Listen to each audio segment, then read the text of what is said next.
Centar savremene umjetnosti Crne Gore u saradnji sa opštinskom javnom ustanovom Muzej Kotor priredio je u Galeriji Solidarnosti 50. samostalnu izložbu Slobodana Slovinića.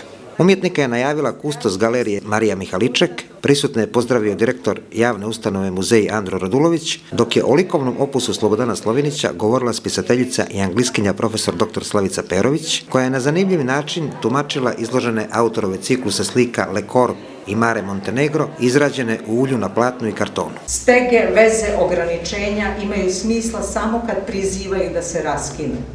Posmatrač bi da oslobodi tijelo u grču sa slike kao što bi da oslobodi sebe. Slovinić ne da. On nevidljive uzde naših bića čini vidljivim, naša ograničenja jasnim, a čovjeka na skok spremnim. Ako je tijelo posuda za dušu, onda je dušu na ovim platnima tijesno. Profesorica Perović posebno je apostrofirala umjetnikove mediteranske strukture. Mediteranski horizonti mogu biti meki, ali mediteranske strukture mogu biti oštre, uglaste i opasne kao kamen nad morem.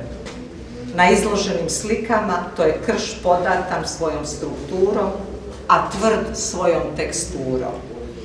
To je vjerovatno forma koju je Slobodan Slovinić našao kad je tražio red u neredu prirode. Slobodan Slovinić se zahvalio profesorici Perović koja je otvorila izložbu na sjajnom eseju, a potom evocirao svoje uspomene na djetinjstvo provedeno u Kotoru i najavio svoju knjigu Ars Libris. U razgovoru za Primorac TV Slovinić je naglasio da u Crnoj Gori ima talentovanih slikara, ali i onih koji bježe u alternativni i netradicionalni diskurs jer nisu dobro savladali likovni zanat.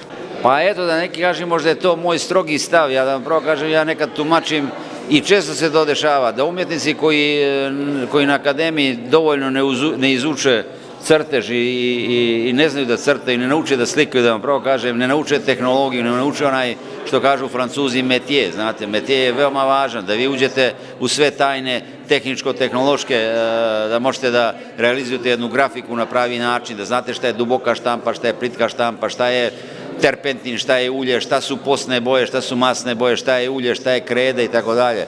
Znači, onaj koji dovoljno u to ne uđe, vjerujte mi, on lako ode u alternativu. Slobodan Slovinić je rođen u Budvi 1943. Diplomirao je na Akademiji primijenjenih umjetnosti u Beogradu, odsjek unutrašnja arhitektura. Bio je na studijskim putovanjima u Grčkoj, Njemačkoj, Francuskoj, Italiji, Iraku, Sovjetskom savezu i Španiji. Dobitnik je 13. julske nagrade 1990. i brojnih priznanja u Srbiji, Crnoj Gori i Francuskoj. Član je Udruženja likovnih umjetnika Crne Gore i francuskog Maison des Artistes. Iza njega je 50 samostalnih, 300 kolektivnih izložbi i učešće na brojnim kolonijama u zemlji i inostranstvu. Pored slikarstva bavi se uređenjem interijera i pisanjem likovne kritike za dnevni list Vijesti.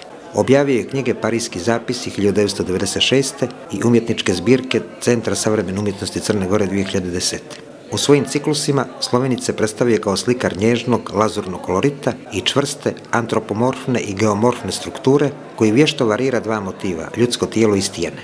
Kad neko poživi 50 godina, to je već uspjeh.